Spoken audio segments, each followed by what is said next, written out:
ओम क्लीं बृहस्पते नमः। बृहस्पतिवार के व्रत की कथा। बृहस्पतिवार के दिन भगवान विष्णु के सामने दीपक जलाएं, केले के वृक्ष के सामने दीपक जलाएं, एक लोटे में जल भर करके उसमें हल्दी डालें, चने की दाल डालें और हाथ में चने की दाल लेकर के भगवान विष्णु से घर की सुख और समृद्धि के लिए प्रार्थना करें। इस दिन बृहस्पतिवार महादेव जी का यानी बृहस्पति भगवान का पूजन किया जाता है और साथ ही इस दिन माता लक्ष्मी का पूजन भी किया जाता है। इस दिन दिन रात में एक ही समय भोजन किया जाता है। पीले वस्त्र धारण करें तथा पीले पुष्पों का चयन करें। पूजा में जब भगवान की पूजा करें तो पीले पुष्प ही भगवान को समर्पित करने चाहिए। भोजन भी चने की दाल आदि का होना चाहिए। नमक ना खाएं। पीले रंग के फूल, चने की दाल, पीले कपड़े तथा पीले चंदन से भगवान का पूजन करें और इस कथा का श्रवण करें। इससे घर में सुख और शांति बनी रहती है। एक राजा था जिसके घर में अन्न और धन की कोई कमी नहीं थी, परंतु उसकी स्त्री बहुत ही कृपण थी। वह किसी भिक्षार्थी को कभी कुछ नहीं देती थी, यानी उसके दरवाजे पर यदि कोई आ जाता था तो वह रानी कभी किसी को कुछ नहीं देती थी। राजा तो दान पुण्य करते थे, लेकिन रानी राजा से भी चढ़ा करती थी। सारे दिन वो घर के कामकाज में लगी रहती। एक समय साधु महाराज बृहस्पतिवार के दिन उसके द्वार पर आई। भिक्षा की याचना की। स्त्री उस समय घर का आंगन लिप रही थी। इस कारण साधु महाराज से कहने लगी कि महाराज, इस समय मैं लिप रही हूँ, आपको कुछ नहीं दे सकती। फिर किसी दिन अवकाश के समय आना। साधु महात्मा खाली हाथ चले गए। कुछ दिन के पश्चात वह साधु महात्मा आई और उसी तरह भिक्षा मांगी। रानी उस समय लड़के को खिला रही थी। कहने लगी, महाराज क्या करूं, अवकाश नहीं है, इसलिए आपको कुछ नहीं दे सकती। तीसरी बार महात्मा आए तो उसी तरह टालना चाहा, परंतु महात्मा जी कहने लगे, यदि तुमको अवकाश हो जाए तो भिक्षा दोगी? रानी कहने लगी, हाँ महाराज, यदि ऐसा हो जाए तो आपकी बड़ी कृपा होगी। साधु महात्मा कहने लगे, अच्छा मैं तुमको एक उपाय बताता हूँ। बृहस्पतिवार को दिन चढ़ने पर उठो और सारे घर में झाड़ू आदि लगाकर कूड़ा इकट्ठा करके एक कोने में रख दो। घर में चौका मत लगाओ। फिर स्नान आदि करके घर वालों से कह दो उस दिन सभी बाल हजामत अवश्य बनवाएं। रसोई बनाकर चूल्हे के पीछे रखा करो, सामने कभी न रखो। सायंकाल को अंधेरा होने के पश्चात दीपक जलाया करो तथा बृहस्पतिवार को पीले वस्त्र कभी मत धारण करो, ना ही पीले रंग की चीजों का भोजन करो। यदि ऐसा करोगी तो तुमको घर का कोई काम नहीं करना पड़ेगा। रानी ने ऐसा ही किया। बृहस्पतिवार को खूब दिन चढ़ने पर उठी, झाड़ू आदि लगाकर कूड़े को घर में इकट्ठा कर दिया। पुरुषों ने हजामत बनवाई। भोजन बनाने के पश्चात चूल्हे के पीछे रख दिया। उसके पश्चात वह सब बृहस्पतिवार को ऐसे ही करती रही। अब कुछ काल के बाद उसके घर में खाने को दाना तक न रहा। भोजन के लिए दोनों समय तरसने लगे।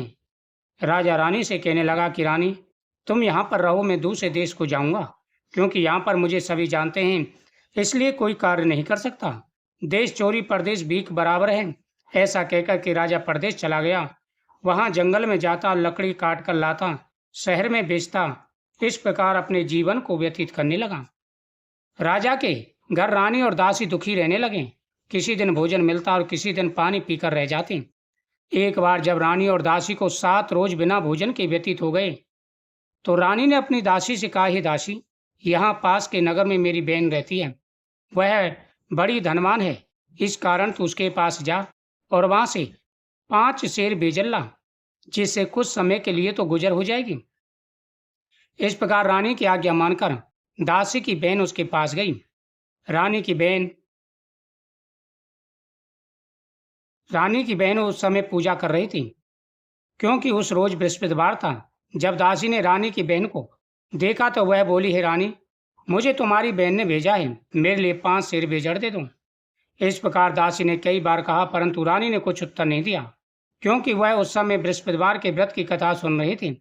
इस प्रकार जब दासी को किसी प्रकार का उत्तर न मिला तो वह बहुत दुखी हुई तथा क्रोध भी आया और लौटकर अपने गांव में रानी के पास आकर बोली, हे रानी, तुम्हारी बहन तो बहुत बड़ी आदमी है, वह घमंडी है, छोटे लोगों मनुष्यों से बातें नहीं करती। इसलिए जब मैंने उससे कहा तो उसने किसी प्रकार का उत्तर नहीं दिया।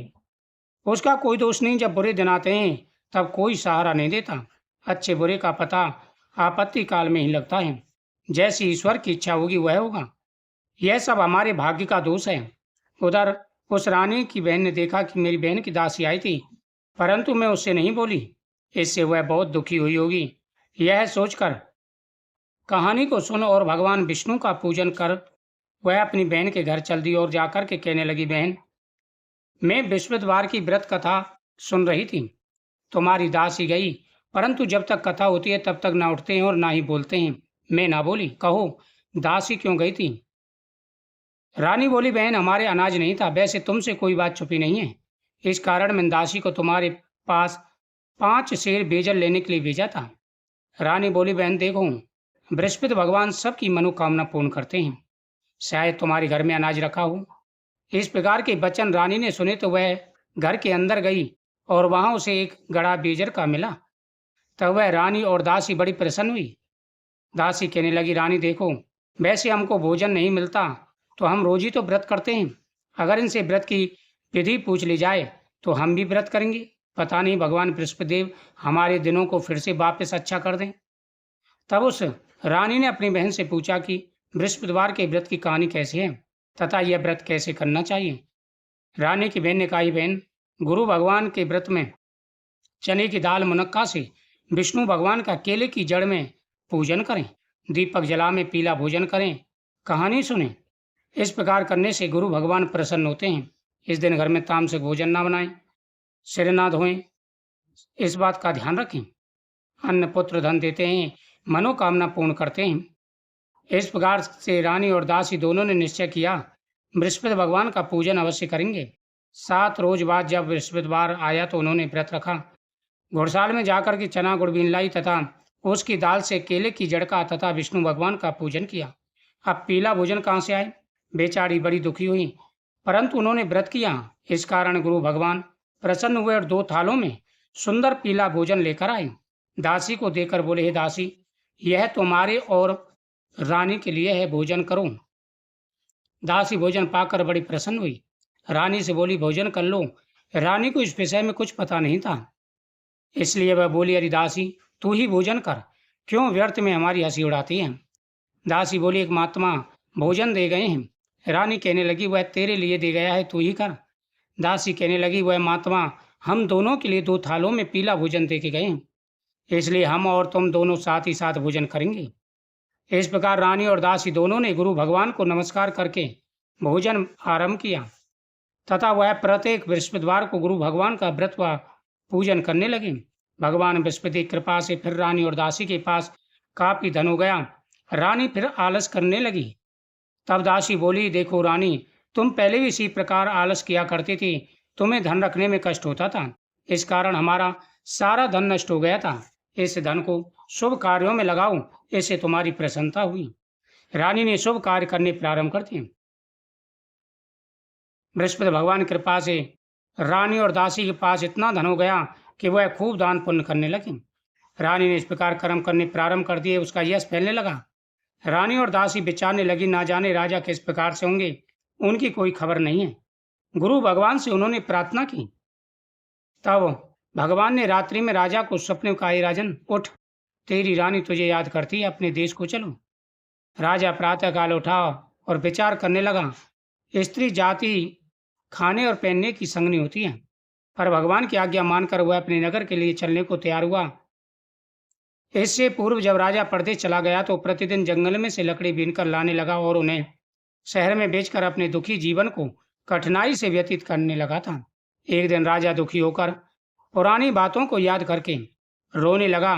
तब उस जंगल में से बृहस्पति देव एक साधु का रूप धारण करके उसके पास आ गए और राजा को आकर के कहने लगे, हे राजन, तुम इस सुनसान जंगल में किस चिंता में बैठे हो? यह सुनकर राजा के नेत्रों में पानी भर आया और बोला, प्रभु, आप सबको जानते हो। इतना कहकर साधु को अपनी संपूर्ण कहानी बता दी। महात्मा दयालु होते हैं। उससे बोले, हे राजा, तुम्हारी स्त्री ने बृहस्पति देव का अपमान किया था, जिसके कारण तुम्हारी यह दशा हुई। अब तुम किसी प्रकार की चिंता मत करो, भगवान तुम्हें पहले से अधिक धनवान करेंगे। देखो, तुम्हारी स्त्री ने बृहस्पतिवार का व्रत रखना आरंभ कर दिया है और तुम मेरा कहना मानकर बृहस्पतिवार का व्रत करके चने की दाल, गुड़ और जल को लोटे में डालकर केले का पूजन करो, कथा कहो और सुनो। भगवान तेरी सब मनोकामना पूर्ण करेंगे। साधु को प्रसन्न देख राजा बोला, प्रभु मुझे लकड़ी बेचकर इतना पैसा नहीं मिलता जिससे भोजन करने के उपरांत कुछ बचा सकूं। मैंने रात्रि में अपनी स्त्री को व्याकुल देखा है। मेरे पास कुछ नहीं जिससे कम से कम उसकी खबर तो मंगा सकूं, और मैं कौन सी कहानी कहूं ये मुझे मालूम नहीं है। साधु ने कहा, राजन तुम किसी प्रकार की चिंता मत करो। बृहस्पतिवार के दिन रोजाना की तरह लकड़ियां लेकर शहर को जाओ।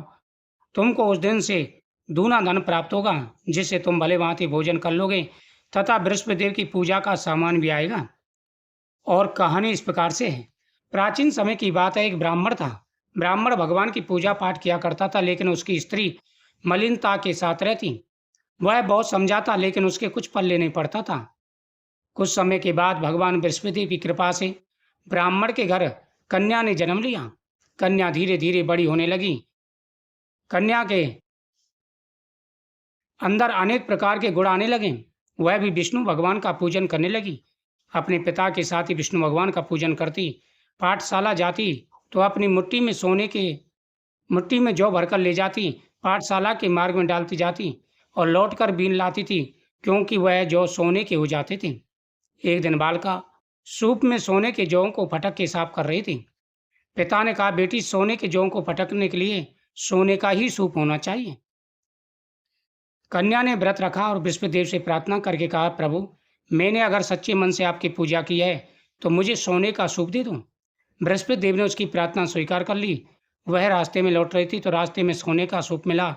उससे वह जौ साफ करने लगी, लेकिन उसकी माँ वही दरिद्रता के साथ व्यतीत कर रही थी जीवन। एक दिन बालिका सूप में सोने के जौ को फटक के साफ कर रही थी। उस समय शहर का राजपुत्र वहां होकर के निकला। कन्या के रूप और रंग को देख करके मोहित हो गया और खटपाटी लेकर के लेट गया। राजा को पता चला तो राजा बोला, बेटा किस प्रकार का कष्ट है तुम्हें? किसने तुम्हारा अपमान किया है? मैं वही कार्य करूंगा जिससे तुम्हें प्रसन्नता हो। वह बोला, पिताजी आपकी कृपा से मुझे किसी बात का कष्ट नहीं है। किसी ने मेरा अपमान नहीं किया है।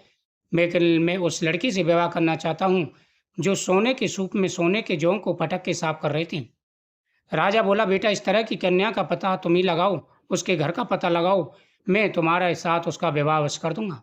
राजकुमार ने ब्राह्मण के घर का पता बतलाया। राजा ने प्रधानमंत्री को भेजा। प्रधानमंत्री ब्राह्मण के पास गए और सारी बात बता दी। ब्राह्मण ने खुशी खुशी अपनी कन्या का विवाह राजकुमार के साथ कर दिया। लेकिन जैसे ही कन्या घर से गई, ब्राह्मण के घर में फिर गरीबी आ गई। ब्राह्मण दुखी होकर के कन्या के पास गया। कन्या ने बहुत सा धन देकर पिता को विदा किया। कुछ समय तो कुछ सुखपूर्वक व्यतीत हुआ, फिर वही हाल हो गया। फिर वह अपनी कन्या के पास गया तो कन्या बोली, हे पिताजी, ऐसे आप कब तक अपना गुजारा करोगे? आप माताजी को यहाँ ले लाइए, मैं उनको विधि बता दूंगी जिससे तुम्हारी गरीबी दूर हो जाएगी। वह पत्नी को लेकर के पुत्री के पास गया तो पुत्री समझाने लगी, हे माँ, बृहस्पतिवार के दिन विष्णु भगवान का पूजन करना, सारी दरिद्रता दूर हो जाएगी। परंतु उसने कुछ नहीं माना और सुबह उठते ही अपने पुत्री की बच्ची की जूठन को खा लिया। पुत्री को गुस्सा आया, माँ को कोठरी में बंद कर दिया। बृहस्पतिवार के दिन उसे निकाला, स्नान आदि पाठ कराया तो उसकी बुद्धि ठीक हो गई। फिर वह बृहस्पतिवार की पूजा करने लगी और वह भी पुत्रवान और धनवान होकर अंत में बैकुंठ धाम को चली गई। इतना कह साधु देवता वहां से लोप हो गए। धीरे धीरे समय व्यतीत होने पर बृहस्पतिवार का दिन आया। राजा जंगल से लकड़ी काटकर शहर बेचने गया। उसे उस दिन और दिन से अधिक पैसा मिला। राजा ने चना गुड़ आदि लाकर बृहस्पतिवार का व्रत किया। उस दिन से उसकी सब कठिनाई दूर होने लगी। परंतु जब दोबारा बृहस्पतिवार का दिन आया तो वह राजा व्रत करना भूल गया। इस कारण बृहस्पति भगवान नाराज हो गए। उस दिन उस नगरी के राजा ने विशाल यज्ञ का आयोजन किया। शहर में यह घोषणा कर दी, कोई भी मनुष्य अपने घर भोजन ना बनावे, समस्त जनता में यह भोजन करने आवे। इस आज्ञा को जो न मानेगा उसे फांसी की सजा दी जाएगी। राज आज्ञा हुई। राजा की आज्ञा अनुसार शहर के सभी लोग भोजन करने गए, लेकिन लकड़हारा कुछ देर से पहुंचा। इसलिए राजा उसको अपने साथ ले गए और ले जाकर के भोजन कर रहे थे कि रानी की दृष्टि उस खूंटी पर पड़ी जिस पर हार लटका हुआ था। हार में दिखाई नहीं दिया। रानी ने निश्चय किया कि मेरा हार इस मनुष्य ने चुरा लिया है। उसी समय पुलिस बुलाकर उसको जेल खाने में डलवा दिया। जब राजा जेल खाने में पड़ गया और बड़ा दुखी होकर विचार करने लगा, ना जाने किस पूर्व जन्म के कर्म से मेरे को दुख प्राप्त हुआ है। उसी साधु को याद करने लगा जो जंगल में मिला था। उसी समय तत्काल बृहस्पति देव साधु के रूप में प्रकट हो गए और उसकी दशा देखकर कहने लगे, अरे मूर्ख, तूने बृहस्पति देवता की कथा नहीं करी, इस कारण तेरे को दुख प्राप्त हुआ है। अब चिंता मत कर, बृहस्पतिवार के दिन जेल खाने के दरवाजे पर 4 पैसे पड़े मिलेंगे, उनसे बृहस्पतिवार का पूजन करना, तेरे सभी कष्ट दूर हो जाएंगे। बृहस्पतिवार के दिन उसे 4 पैसे पड़े मिले। राजा ने कथा कही।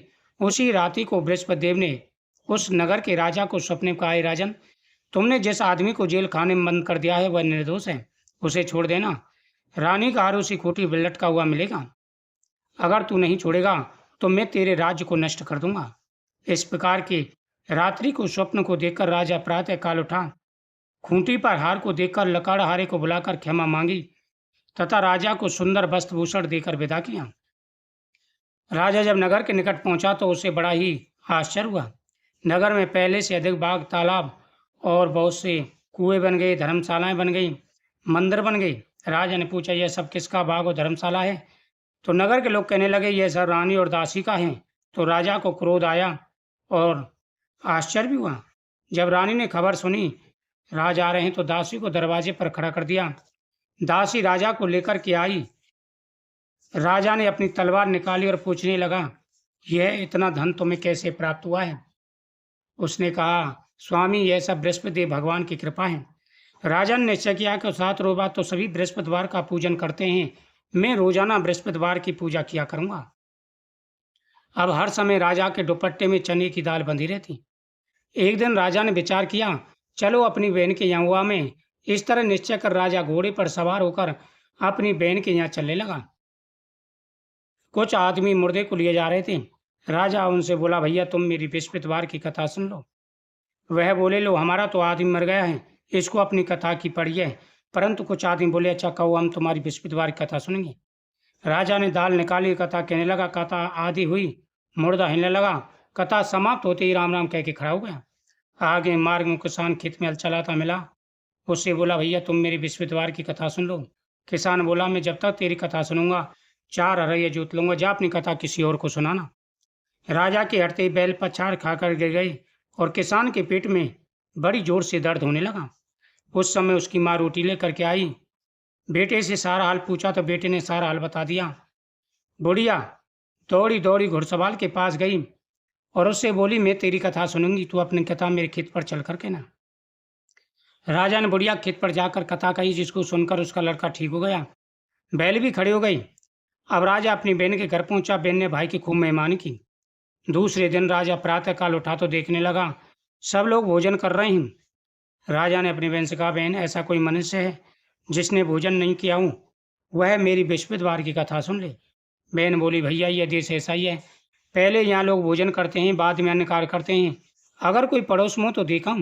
ऐसा कहकर देखने चली गई, परंतु उसे कोई ऐसा व्यक्ति नहीं मिला जिसने भोजन नहीं किया हो। अंत में कुमार के घर गई, जिसका लड़का बीमार था। उसे मालूम हुआ 7 दिन से उनके घर में किसी ने भोजन नहीं किया है। उसने अपने भाई की कथा सुनने के लिए कहा तो वो तैयार हो गए।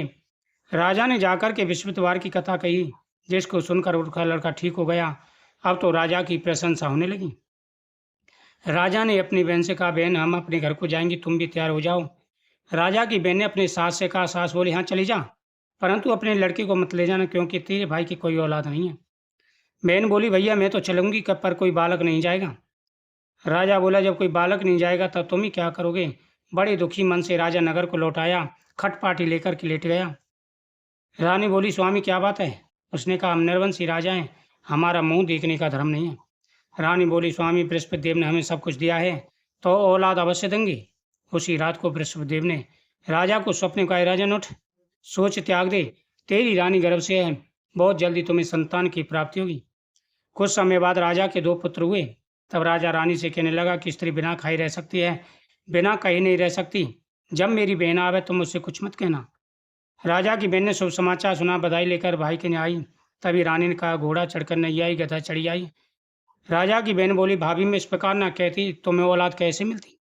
बृहस्पति देव ऐसे ही हैं, जैसे जिसके मन में कामना हो सभी की पूर्ण करते हैं। जो सद्भावना पूर्वक बृहस्पतिवार का व्रत करता है, कथा सुनता है, दूसरों को सुनाता है, बृहस्पति देव उसकी सभी मनोकामनाएं पूरी करते हैं। बोल वसुदेव भगवान की जय। कथा के बाद में भगवान की आरती जरूर करें। ओम जय बृहस्पति देवा स्वामी जय बृहस्पति देवा, छिन छिन भोगे लगाऊं कदले फल मेवा। ओम जय बृहस्पति देवा तुम्हें पूरण परमात्मा तुम्हें अंतर्यामी, जगत पिता जगदीश्वर तुम सबके स्वामी।